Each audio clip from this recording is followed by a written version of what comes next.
Their patience has worn thin. This is a life and death situation.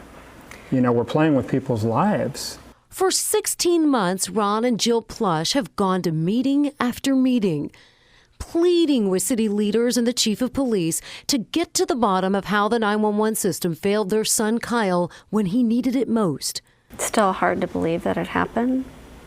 It's still hard to believe that this is our lives. Kyle was a Seven Hills tennis player. He was reaching for his tennis gear when the third row seat in his minivan crushed him.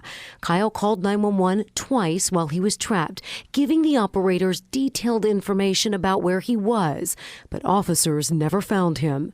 2 internal investigations were done and presented to the Plush family and city council last November.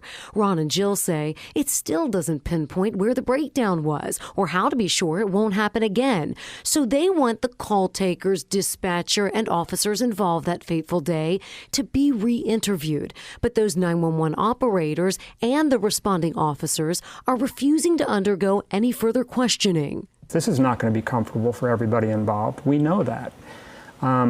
But we made it very clear up front that we were going to see this through to the end, and we were not going to let politics get in the way. Would it have been enough if those officers would have come forward, if the FOP would have allowed them to be interviewed? Would that have given you the peace of mind you needed? If we would have been able to see what was on their minds, working with the city and other outside parties of putting together an action plan that ultimately would prevent something like this from happening again, like it did to Kyle, then assuming all that happened, I would say we would not be here today.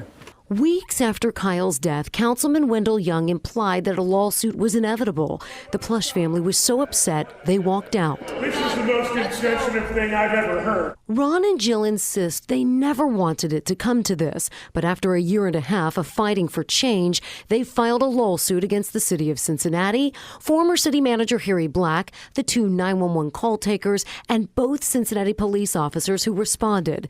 They say it's not just about Kyle, it's about the next person in an emergency. We want to assure that when you do call 911, that help is going to come, and it's going to come immediately, and it's going to be the right help. The Plush family announced that 36-page lawsuit today, saying that they want to know why Kyle died.